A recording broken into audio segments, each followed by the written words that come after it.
Goeienaand, good evening, fellow South Africans and citizens of the world. And I get the TLU SA, the farmers' organization, press releases regularly. And there's a very, very good article that's just come out, which is the subject we've been talking about. And we say, they might as well go and blame Jan van Riebeck or apartheid or whatever. And this TLU SA press release is headed, "Apartheid is their comfort blanket." And it kind of sums up the reality of the situation in South Africa. What would the ANC-SACP alliance do without apartheid? The word has saved their bacon on thousands of occasions. It is their comfort blanket, to be dragged into every facet of their lives as an excuse for their huge inferiority complexes, their highly corrupt DNA, and their conspicuous inability to govern a functioning country. A recent statement by former President F.W. de Klerk that apartheid wasn't necessarily a crime against humanity spawned outrage within the ruling ANC, the liberal white community, and in particular a politically correct, self-declared Afrikaans intellectual clique and its one-trick pony media, in the main supporters of the eventual accession to power of the terrorist African National Congress organization.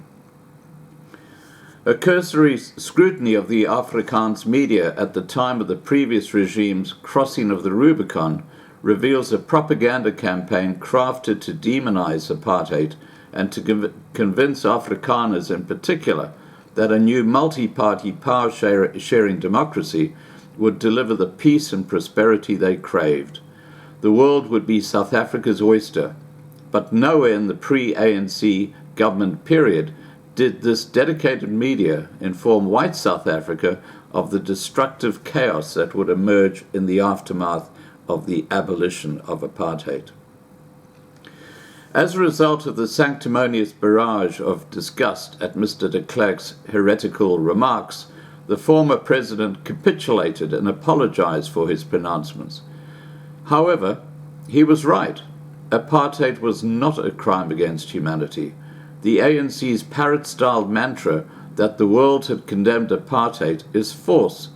In a refreshing letter to the Afrikaans media, Dr. J.H. van der Merwe pointed out that the crime against humanity decision was made by a 1973 convention on apartheid as a crime against humanity proposal by UN member the Soviet Union and its 20 or so communist vassal countries, plus some ragtag African states and a few Islamic nations.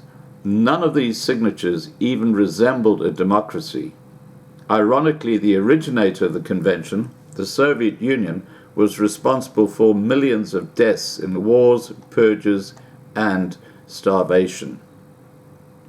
By contrast, democracies such as Canada, France, Germany, Israel, Italy, Netherlands, United Kingdom, Australia, New Zealand, and the USA did not support the decision. America, in fact, rejected the decision outright, stating that we cannot accept that apartheid can in this manner be made a crime against humanity. This convention decision was thus not a Security Council resolution. The Security Council consists of 15 members, 5 of which are permanent and 10 of which rotate on a regular basis. It was a Soviet concoction to support and give credibility to the violence of the ANC revolutionaries and to demonize white South Africa so that they would capitulate to what the Soviet hoped would be a state under USSR control. South Africa's minerals and its strategic geography were a prize the Soviets had always coveted.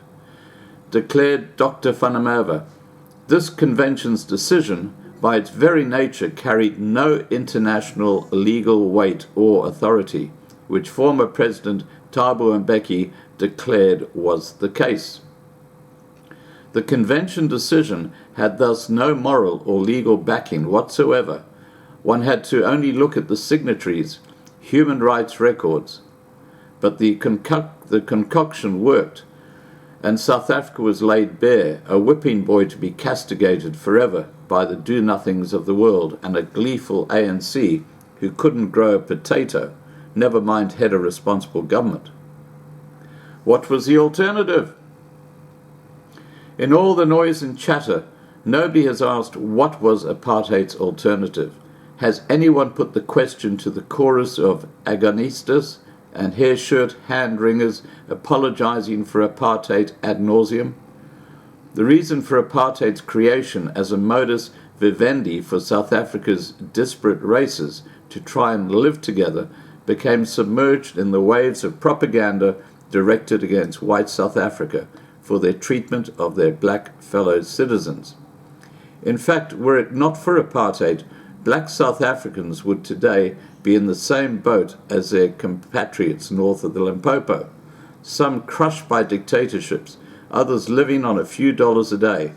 There is no empirical evidence to show that black South Africans would have advanced any further than their compatriots on the African continent who obtained independence from Europe. That such empirical facts are pointedly ignored by the cognoscenti is odd. What system of government was on the table during the 20th century's mid-40s, when millions of unfettered tribal people with no modern skills streamed into South Africa's cities looking for work? Three options existed at the time of the 1948 election. The National Party's apartheid policy of separate development, which planned to allow the country's 5 different races to develop at their own pace and in their own space.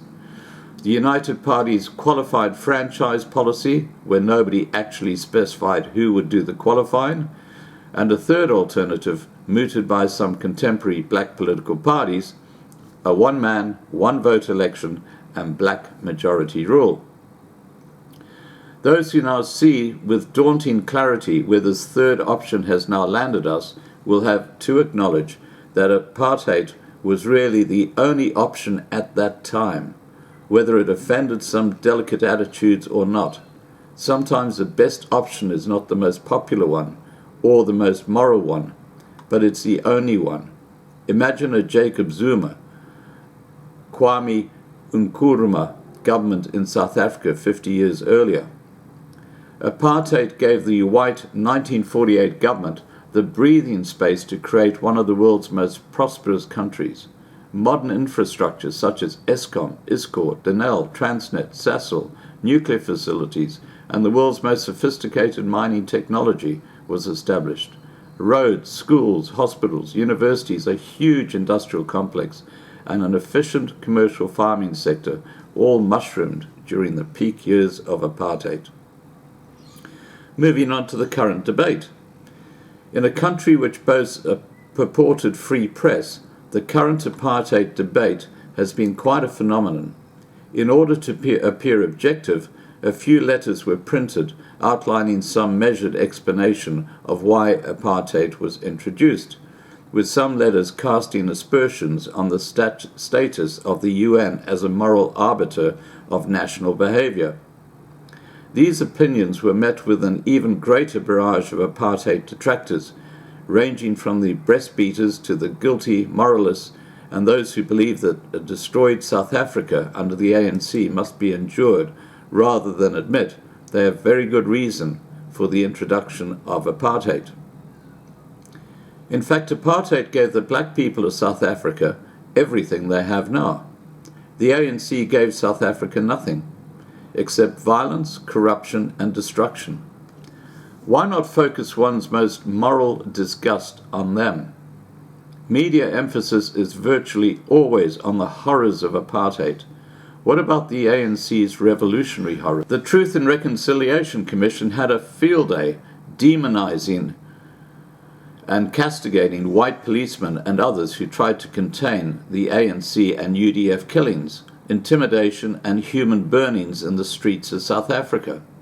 Not a word is said by the anti-apartheid folk about the violence that increased 4 times after the release of Mandela, who declared on the 3rd of June 1990 that the only type of violence we accept is organized violence in the form of armed action which is properly controlled and where the targets have been carefully selected. Is it difficult to understand how self-proclaimed moralists can prefer the killings, corruption, incompetence and venality of today's ANC to the days of apartheid? This is a similar attitude to the British government's preference for Zimbabwe's 90% unemployment and wholesale hunger to the days of Smith's government. What matters most, a populace with jobs and food and peace, or a Mugabe dictatorship, Zuma kleptocracy, and infrastructure destroyer? For those who believe in justice and fairness, what about a word of appreciation for the achievement of South Africa's whites and others who made the country what it is today? Where are the thank yous? For those who maybe feel oppressed and denigrated and disadvantaged by apartheid, there were of course excesses. It certainly wasn't perfect. But what of today's ANC excesses? More than 1.2 million people have fled South Africa since Mr. Mandela's release. This doesn't include those who quietly departed our shores, never to return. They left a so-called apartheid-free South Africa. What does that tell us? Now, I'm not going to add anything to that. I think that is a very, very well-written article, and it gives a very clear perspective of what is really happening in South Africa today. All right, guys, please remember to subscribe to be kept informed. Ring the bell for the updates. Please like the video, please share the video, and above all, please stay safe.